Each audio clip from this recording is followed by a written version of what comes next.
پابندیوں کو کم کیا جائے، جس میں اتنی چیزیں پہنچ چکی ہیں، اس حوالے سے بھی آپ کچھ کہنا چاہیں گے کہ حالات میں اب تھوڑے سے کول ڈاؤن کیا جائے؟ دیکھیے کول ڈاؤن تو گورنمنٹ کا کوئی مزاج نہیں لگتا. گورنمنٹ نے اب جو یہ فیصلے سنائے ہیں یہ صریحاً ناجائز ہیں، غلط ہے. میں مختصراً آپ کو بتاؤں، میری کبھی بحث ہوتی ہے تو میں کہتا ہوں لوگوں کو کہ 5 سوال آئی جی سے پوچھوں گا، 5 سوال. جی ہمیں 6واں سوال نہیں پوچھنے کی ضرورت. یہ 9 مئی کی سارا جو پلندہ ہے یہ کھل جائے گا. 5 سوال کیا ہے؟ 5 سوال کوئی جرا 4 دن 6 دن کھینچنے کی ضرورت نہیں.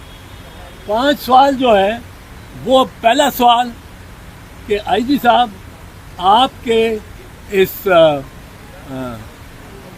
جورسڈکشن میں پنجاب میں کتنی جگہ یہ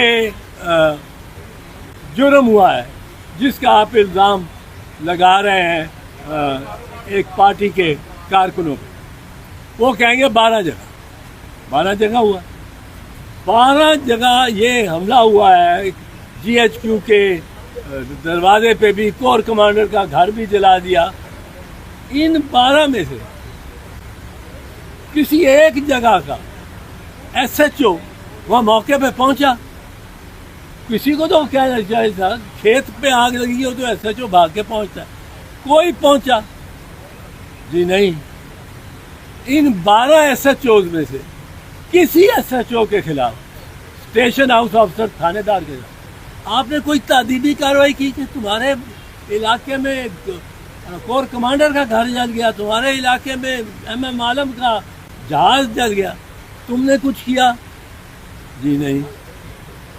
تو پھر چوتھا سوال، آپ اس میں ملوث ہیں کہ آپ کو کوئی کسی نے اوپر سے حکم دیا تھا؟ جی میں تو ملوث نہیں ہوں، میں تو بے گناہ ہوں. تو پھر کس نے یہ کرایا تھا اس کا نام بتا دیں. جرا ختم. 5 سوال ہے. آئی جی صاحب ویسے جواب دے لیں. تو یہ بالکل اب اس میں یہ دیکھیں، اب ایسے لوگوں کو سزائیں ہوئی ہیں جو بیک وقت ڈیرہ غازی خان میں بھی ہے، لاہور میں بھی ہے، لائل پور فیصل آباد میں بھی ہے. پتہ نہیں کیا جن ہیں، جنات ہیں جو ہر ایف آئی آر کر دی ہے انہوں نے. پہلی ایف آئی آر اگر ہو گئی ہے ملتان میں تو اس کو دوسری ایف آئی آر لاہور میں ہو رہی، تیسری سیالکوٹ میں ہو رہی.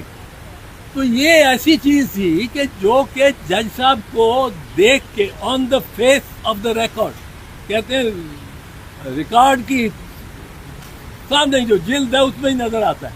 آن the face of the record this was no case. اور پھر ہمدردی سب سے ہے، میاں رشید صاحب سے، چودھری اعجاز صاحب سے، گورنر صاحب چیمہ صاحب سے، اور دیگر جو سارے ساتھی ہیں.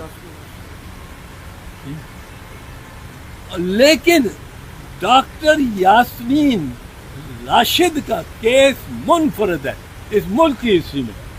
اس کی ٹیپ اس کی چلی ہے اور وہ کافی میڈیا پہ بھی آئی ہے کہ وہ کہہ رہی ہیں کہ نہ جاؤ، واپس آؤ، ہم نے اندر نہیں جانا. وہ یہ کہہ رہی ہیں اس کو 10 سال سزا ہو گئی. یہ پتہ نہیں کیا انہوں نے عدالتوں کو اس طرح استعمال کرنا ہے کہ عدالتیں خود ریزہ ہو جائیں گی. اس جج صاحب نے پتہ نہیں یاسمین راشد صاحبہ کو کس وجہ سے سزا دی ہوگی، کیا اس نے سوچا ہوگا. وہ بیمار ہیں، وہ کوئی 80 سال ان کی عمر ہے. کچھ خدا خوفی کرو. اس ملک کو کدھر خانہ جنگی کی طرف لے کے جانا ہے. اچھا صاحب، ان حالات میں ملک کی بہتری کے لیے سیاسی ڈائلاگ بڑی اہم ضرورت ہے، اور آپ کے دوست جو اہم کردار ادا کر سکتے ہیں وہ صدر پاکستان آصف علی زرداری ہیں.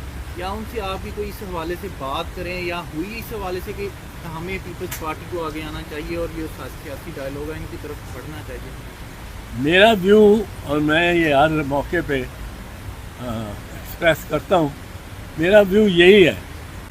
اور پارٹی کی اکثریت جو ہے وہ ذرا عمران خان پہ اتنا یقین نہیں رکھتی جتنا میں رکھتا ہوں. اور میں ان کو, میری یہ بحث ہوتی رہتی ہے کہ یہ ہمیں مزے پھنسا دیا جی. اس ملک میں اگر شریف نام کا حصہ نہ ہو تو آپ باہر ہی بیٹھے. انہوں نے تو ہمیں تو یہ کہیے گا کہ نومبر کے مہینے میں ایک اور ایکسٹینشن درپیش ہے اس ملک کو, اس وقت کیا ملک کی سیاسی حالات نئی کروٹ لیں گے؟ دیکھیں, جو پچھلی ایکسٹینشن ہوئی تھی اس ایکسٹینشن سے پہلے پارٹیاں, میاں صاحب کی پارٹی, میاں صاحب جنرل باجوہ کا نام لے کے, فیض حمید کا نام لے کے, اور جلسے لاہور میں خطاب کر رہے تھے لندن سے. اور جب وہ مجھے اب نرم ہو جانا پڑے گا ہمارے ویسے ہی آپ نرم ہو چکے ہیں ماشاءاللہ. آپ ہمارے قائد ہیں, مگر میں چاہتا ہوں آپ گرم ہو جائیں. سوال بھی گرم ہے. تو وہ میاں صاحب نے وہاں نام لیے تھے اور انتہائی ان کو غدار کا اور یہ سب. جس دن موقع آیا تو میاں صاحب نے یہ ہدایت کی کہ سارے ایم این اے وہاں پہنچیں گے, ووٹ ڈالیں گے باجوہ صاحب کو ایکسٹینشن کے لیے, اور وہاں پہنچ کے پہلے حاضری لگوائیں گے. وہاں ناشتہ ہوگا, ناشتے پہ حاضری لگے گی سب ایم این اے, پھر وہ وہاں پہنچے. اور جنرل باجوہ کا یہ ریکارڈ ہے, جنرل باجوہ کا یہ ریکارڈ ہے کہ پارلیمنٹ سے 342 ووٹوں میں سے 340 ووٹ لیے. یہ ریکارڈ کسی کو نہیں ملے گا. سر میں حضور میں گوشت مار آواز ہوں, آپ کی بات سن رہا ہوں. نہیں ہو گئی.